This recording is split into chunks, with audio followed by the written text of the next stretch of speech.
வணக்கம்.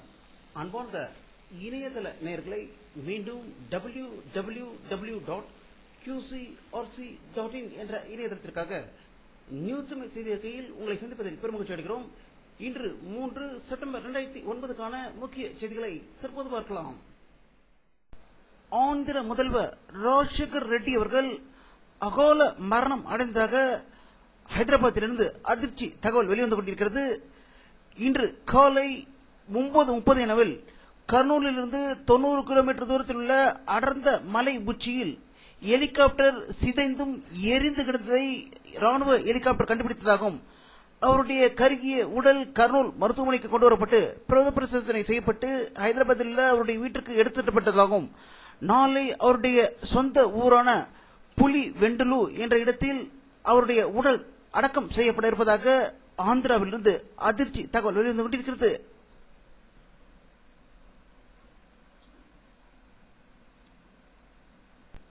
ஆந்திர முதல்வர் டாக்டர் ராஜசேகர் ரெட்டி அகால மரணம் அடைந்துவிட்டு ஆந்திராவில் இடைக்கால முதல்வராக நிதி அமைச்சர் கே ரோசையாவை முறைப்படி தேர்ந்தெடுக்கப்பட்டுள்ளதாக டெல்லி காங்கிரஸ் வட்டாரத்திலிருந்து செய்திகள் வெளிவந்து கொண்டிருக்கிறது.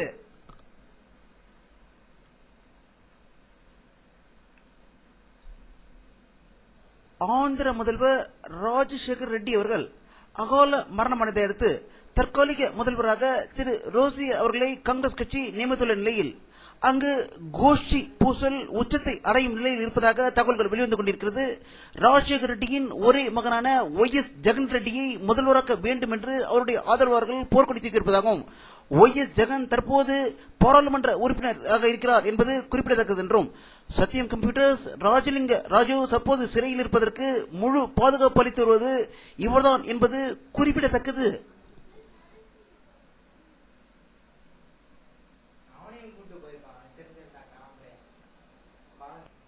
ஆந்திர முதல்வர் ராஜசேகர் ரெட்டி அவர்கள் அகால மரணம் அடைந்ததற்கு தமிழக முதல்வர் திரு மு கருணாநிதி அவர்கள் இன்று ஆழ்ந்த இரங்கல் செய்தி வெளியிட்டிருப்பதாகவும் ராஜசேகர் ரெட்டி மறைவிற்காக தமிழகம் முழுவதும் அரசு மற்றும் பள்ளி கல்லூரிகளுக்கு நாளை விடுமுறை அளிக்கப்படும் என்று தெரிவித்திருப்பதாகவும் எதிர்க்கட்சி தலைவி செல்வி ஜெயலலிதா அவர்களும் ஆழ்ந்த இரங்கல் செய்தி வெளியிட்டிருப்பதாகவும் மதிமுக பொதுச் செயலாளர் வைகோ, காங்கிரஸ் தலைவர் தங்கபாலு ஆகியோரும் ஆழ்ந்த இரங்கல் செய்தியை வெளியிட்டிருப்பதாக சென்னையிலிருந்து தகவல்கள் வெளிவந்து கொண்டிருக்கிறது.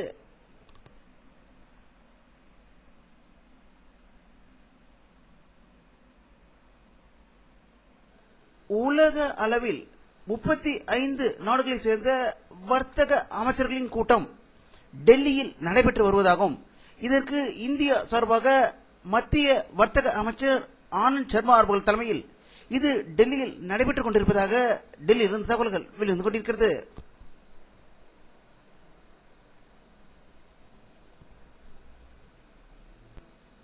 இந்தியாவின் பன்றிக் காய்ச்சலுக்கு இதுவரை 110 பேர் உயிர் இழந்திருப்பதாகவும் ஆந்திராவிலும் இதனுடைய தாக்கம் அதிகரித்து வருவதாகவே தகவல்கள் வெளிவந்து கொண்டிருக்கிறது.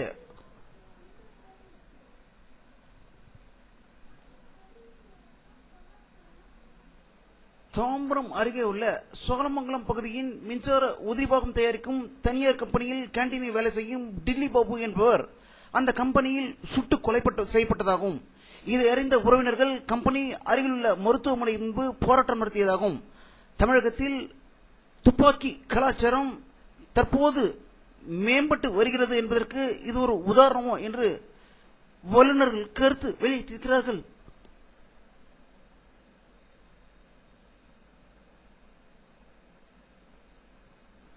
ரஷ்ய பயணம் மேற்கொண்டுள்ள இந்திய ஜனாதிபதி பிரதீபா பட்டேல் அவர்கள் ரஷ்ய அதிபர் திரு மெத்வதேவ் அவர்களை அவருடைய மாளிகையில் சந்தித்து பேசியதாக மெக்சிகோவில் இருந்து தகவல்கள் வெளிவந்து கொண்டிருக்கிறது.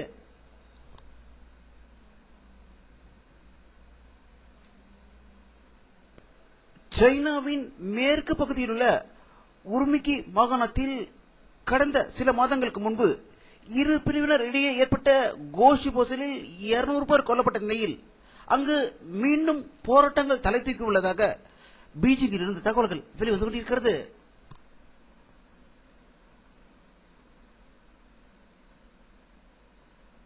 மலேசிய நாடு ஐரோப்பிய நாடுகளிலிருந்து முதல் முறையாக நீர்மூழ்கி கப்பலை வாங்கி இருப்பதாகவும் அடுத்த ஆண்டு மேலும் ஒரு நீர்மூழ்கி கப்பலை வாங்க இருப்பதாக கோலாலம்பூரிலிருந்து தகவல்கள் வெளிவந்து கொண்டிருக்கிறது.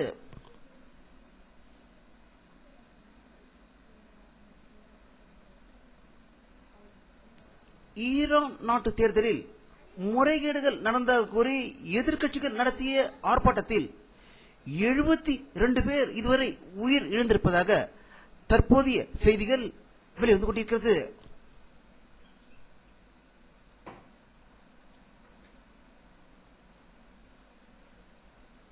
மத்திய அமெரிக்க நாடான மெக்சிகோவில் போதை கடத்தல் கும்பலின் அட்டகாசங்கள் நாளுக்கு நாள் உச்சத்தை அடைந்திருப்பது உலகமே அறிந்த நிலையில் இன்று அங்கு ஒரு மருத்துவமனையில் நடந்த துப்பாக்கி சூட்டில் 17 பேர் கொல்லப்பட்டதாகவும் இது மெக்சிகோ அமெரிக்கா எல்லைக்கு இடையில் இந்த மருத்துவமனையில் துப்பாக்கி சூடு நடந்ததாக மெக்சிகோவிலிருந்து தகவல்கள் வெளிவந்து கொண்டிருக்கிறது.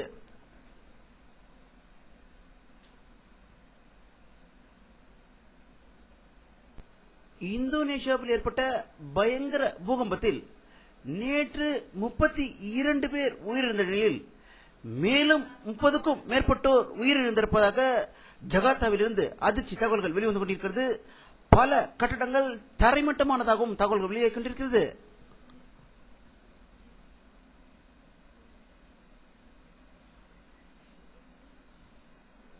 வானிலை அறிக்கை 3 செப்டம்பர் 2009 பிற்பகல் 3 மணி எடுக்கப்பட்ட சேட்டலைட் புகைப்படத்தை தற்போது பார்த்துக் கொண்டிருக்கிறீர்கள்.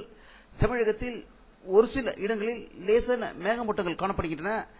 மழை தொடர்ந்து பெய்யாமல் விட்டு விட்டு சில இடங்களில் மழை பெய்வதாகவே தகவல்கள் வெளிவந்து கொண்டிருக்கிறது.